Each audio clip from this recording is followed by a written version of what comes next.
اختر مبارک عمل در کومه مخکې مې درته ښودلی دی خو تاسو ورته توجه نه وي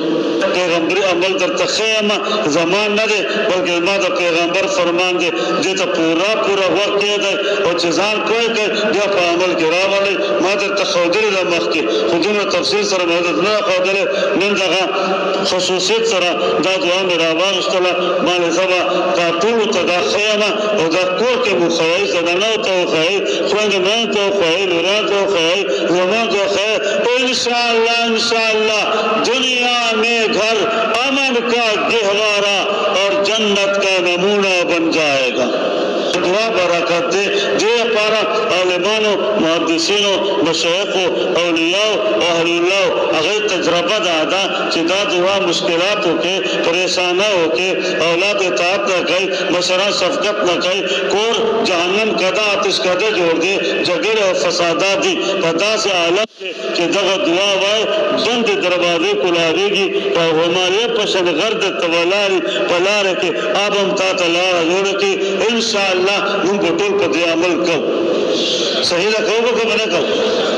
लेकिन यो शर्त पके अवल के आखिर की कह दे मैं टोला वाक़या तफसीलन दरता बयानों कि चा पदर के अरमान पाते नहीं और दादर सरा दा खबर मजबूत आकाय कि इंशाअल्लाह मुँह बामल कहो नमाज न छूटे तकबीर ऊला न टूटे इंशाअल्लाह अमल करोगे दुनिया में घर अमल का गहवारा और जन्नत का नमूना बन जाएगा। अबू सलमान ईमानदार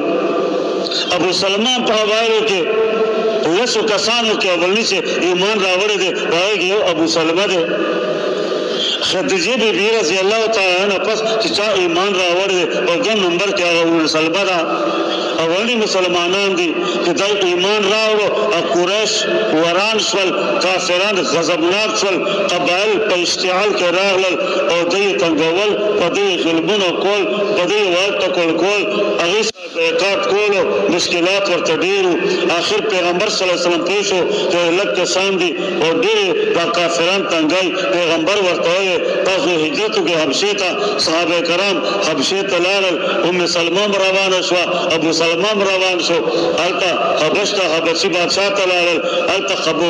ورسېدل حبشې هجرت یې وکړو ورځې تېرې کړې شپې تېرې کړې هلته حکمران د دې اکرام وکړو احترام وکړو پناه ورکړه خدمت ملمستیا او ضیافت یا د مکې مکرمې نه خبرونه راتلل چلته امن راغلی دی هلته حضرت عمر ایمان راوړی دی حضرت حمزه رضی الله تعالی عنہ مسلمان شو اوس مسلمانان ډېر شول مسلمانانو ته امن دی او کافران هغې مغلوب شول دا خوشحالي خبرونه راتلل دوی خو د پیغمبر سره یو محبت و یو عشق و یو جنون و پیغمبر بالغیت د پیغمبر دیدار و صحبت هغه نه ټول مخکې دوی واپس را منډه کړه حبشې نه واپس مکې مکرمې ته راغلل دلته هغه حالات نه و چې دې ته بیان کړی شوي نو مدینې دلته پاتې شول خو د مخکې نه امتحانونه مصیبتونه مقابلې زحمتونه تکلیفونه او مزاحمتونه هغه ډېر زیات شول پیغمبر صلی الله علیه وسلم دوی ته بیا مدینې منورې ته د تګ اجازه ګلار شي او مدینې منورې ته هجرت وکړي ام سلمہ رضی الله تعالی عنها او ابو سلمہ رضی الله تعالی عنه دواړه تیار شول مدینې منورې ته او خیراونه ولا او دا معصوم سلمہ ورکه دا ابو سلمہ دا ام سلمہ خپل بیبي په لمن کې ورکو او خپل او خونه ولا ابو سلمہ او روان شول ترین ترال دلته د دې خاندان او قبایل هغه خبر شول چې دوی خمون روان دي او مدینه منورې ته روان دي هغه وران شول ټول ورته رالل او په میدان کې ورته مخ ودرېدل بنو مخزوم قبیله هغه خلکو دا اوخ ونیولو اوخ یې بنده کړه نه بس نشي تللی تاسو تللی نشئ تاسو منع دی او قطعا نشي تللی او ابو سلمہ ته وویل ته ځه ته زموږ لور به څنګه وړې مخزوم قبیله زمونږ د خاندان بچی بسیر و ته ځه ته خپل کار کوه معصوم هغې ته ونیولو او دا بیبي ته کوزه کړه او دې په بس کې تفریق راوستو اختلاف راوستو چا نه شول هلته اورئ هلته د حبشې هجرت اوس د مدینې هجرت او ډېر ګران ډېر تکلیف وړوکې ماشوم په لمن کې او خاوند ورسره خاوند ته یې تازه او ښځه یې ته ټینګه کړه او ماشوم یې ته ټینګ کړو د ماشوم د خاندان مشران راوچت شول دا ماشوم زمونږ دی هغې ته واخیستلو دې چې خپله کې یو بل اخیستل او چینه چپ دې کوله ماشوم پکې زخمي شو ام سلمه رضی الله تعالی عنها فرمایي دا په ما تېره شوه وایي دا ځل په ما لګېدله دا لمحه لکه دا په اور کې سوځمه لکه هډوکې مې ماتې کېږي لکه څرمن مې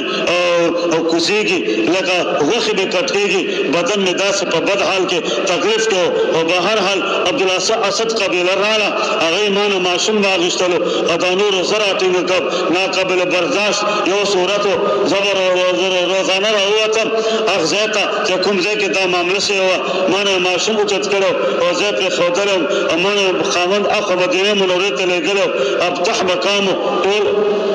دلته میدان او غرونه سهار ته به رالم تر ماخوستنه پورې به مې ژړل او خپل بچی به مې یادولو او خپل خاوند به مې یادولو او دلته مې سوچ نه چې زما مدد کوي اچھا به هر حال یو کاله پورې ما داسې حالت تېر کړو دلته کې بیا زما د برادرۍ تربوران او رشتهداران ما نه خبر شول ځینې دلته کتلم بیا زموږ قبیلې خاندان ته وویل دا غریب او بلې تکلیف کې او مصیبت کې موجوده ده په جړا ځان ووچلو نو هغوی بس ځي دی ما ته اجازت راکړو دلته بل کس رالو هغه دا په ما باندې رحم وکړو زما په خاندان کې زما ته به بچی راته وصول کړو بچی راله راکړو بیا دلته کې ما اوښه تیاره کړه او لمن کې مې بچی ونیولو او زه پوخې روان شوم او دلته تنعیم ته چې رالم دلته د پیغمبر کلید بردار د خانقابې طلحه عثمان بن طلحه هغې چېرته ځې ما نه ځمه خاوند پسې او بچی راسره دی نو هغه به یوازې خو تا ته ډېره ګران دی ډېر شریف انسان و د هغه کس پیغمبر د خانقابې چابي ورله ورکړې وه بس هغه مخکې روان شو او اوښ پړه ونیولو او مخکې تلو اوښ به ورپسې تلو زه پرې ناسته ارام وخت به رالو په ارام به کوزه کړم دی به لرې لاړو ولې دا د ویده شو روټۍ وټۍ وکړو اوښې باندې به ګوا به یې وخوړه بیا به روان شو امانت او ادب احترام حیا او د شرم او د خدمت یو مثال و او به هر حال داسې موقع جوړه شوه چې موږ مدینې منورې ته ورسېدلو چې ما ته دا مدینه منورې کلی ښکاره شو او عثمان راته وویل دا دې کلی دی دلته به د خاوند دي زه ته مې ورسېدل په مخه دی ښه زه یې خدای ته وسپارلم خاوند ته لاړم خاوند مې خوشحال بچی زما په لمن کې داسې عالم کې بیا غزوات پېښ شول بدر غزوه راغله ابو سلمه پکې شرکت وکړو او احد غزوه راغله ابو سلمه شریک شو زخمي شو لهلوهان شو زخمونه یې بند شول په اندر کې خراب و بیا زخمونه پټاو شول دی نو هغه شهید شو او زه پاته شوم او زما بچی پاته شو دا زما حال دی دا زما واقع ده حتی چې ما ته ټولو علم العرب د عربه کونډه ښځه دا زما لقب شو ما به دلته دعاګانې کولې غم و درد و علم و انا لله و انا الیه راجعون ابو سلمان ما ته ویلي دغه دعا ما ته پیغمبر ښودلې ده وما انا لله و انا الیه راجعون زه خدای او خدای برګاه ته به ځمه دغه دعا مې ویله دې نه پس بله جمله ما ته پیغمبر رالېږلې ابو سلمه ښودلې اللهم اجرني فی مصیبتي مصیبت کې غم کې درد و علم کې خدای ما ته پناه راکړې دې نه مخکې بله جمله به مې نه وي او بله جمله ده واخلف لي خیرا منها د دې ابو سلمه په بدل کې ما ته بل نعم البدل راکړه دا مې نه شوی ویلی دا ابو سلمه بدل نه و زما خاوندو غیرت هم اجازت نه راکولو حیا هم اجازت نه راکولو ضمیر هم اجازت نه راکولو ابو سلمه په ځای زه بل خاوند وغواړم ما نه دا جمله په خولې نه راوستله آخر یو ورځ خدای ما په خولې راوستله او ما پوره دعا شروع کړه انا لله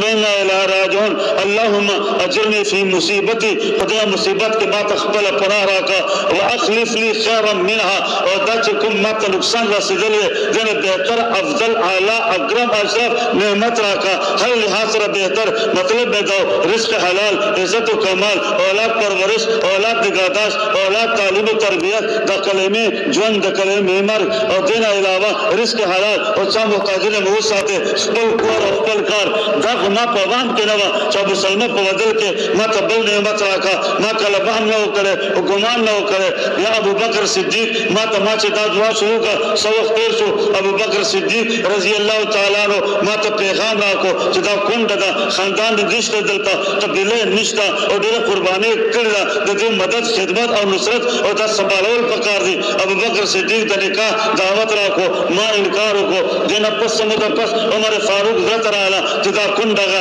د دې خدمت پکار دی، سنبھالول پکار دي. هغه ما ته دعوت راکړو او ما انکار وکړو. دې نه پس بیا وخت واخلف لي خيرا منها، خدای دا مصیبت چې په ما راغلی ده دې نه ما ته بهتر نعمت راکړي، اولاد اطاعت او خدمت او تعلیم او تربیت او پرورش او خپل کور او خپل کار، کلمه مرګ او جهنم د حفاظت او د جنت تحفه دا ما ته راکړه. ما ته غرض دو بل غرض ما نه و. محمد رسول الله صلی الله علیه وسلم پیغام راوړو. دا ورته عرض وکړو یا رسول الله زما بچی دې څه به کېږي، زه غیرت او حمیت کې ډوبه یم، دوم بادا ما ضمیر نه ماني، دا به څه کېږي. درې بادا چې ستا عمر دومره لوی دی، زما عمر کم دی، خیال یې دغه بیا به څه کېږي. پیغمبر راته وویل تا په ځکه چې کومه جذبه د حمیت غیرت دی، زه به دعا وکړم دا د جاهلیت حمیت دی، دا به خدای ختم کړي. ستا د عمر تقاضا ستا زما عمر برابر دی او درېمه د اولاد تربیت او پرورش تک محمد صلی اللہ علیہ وسلم زندہ ہے تیری اولاد کی تربیت اور پرورش محمد کرتا رہے گا. چې پیغمبر دا خبر وکړه ما په زړه کې الله پاک شرح صدر وکړو او زړه مې کولو شو، سینه مې کولو شوه. ما لبیک یا رسول الله، ما لبیک ورته وویل او دې نه پس بیا پیغمبر او زما نکاح وشو. الله پاک د ابو سلمه په بدل کې ما ته محمد رسول الله صلی الله علیه وسلم راکړو او اخلف لي خیرا منها، خدای دې نه ما ته بهتر نعمت راکړي. دا دعا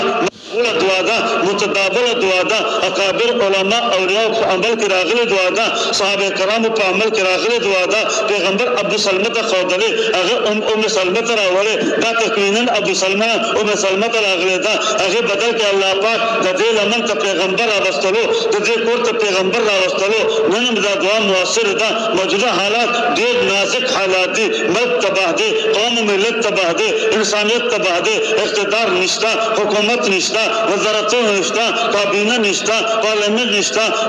عدالتونه نشته، ملک شکر بے مهار انداز کې روان دی. په داسې حالت کې مهنګائی ډېره پروج ده، بدامني ده، بدحالي ده، بېحالي ده، مشکلات دي، پریشاني دي، غمونه، تکلیفونه، دردونه. انشاءالله موږ به دا مبارک عمل د پیغمبر او د حضرت ام سلمه او د هغې نتیجه ثمره دا ټول په سمندر سره چې ما درته بیان کړو خپل عمل کې به هر مونځ نه پس روزانه 3 ځله عمل به پرې کوو که نه کوو.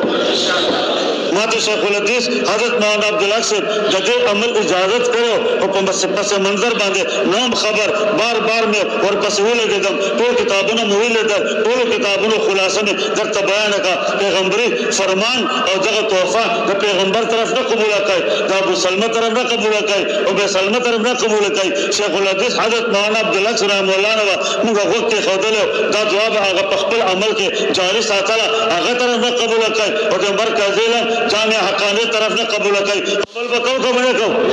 یو شرط پکې دا دی چې نماز نه چھوٹے، تکبیر اولا نہ چھوٹے. اللہ پاک ٹھوک عمل توفیق نصیب کی، دنیا میں گھر امن کا گہوارہ اور جنت کا نمونہ بن جائے گا. عمل پہ کوائے وآخر دعوانا الحمدللہ رب العالمین.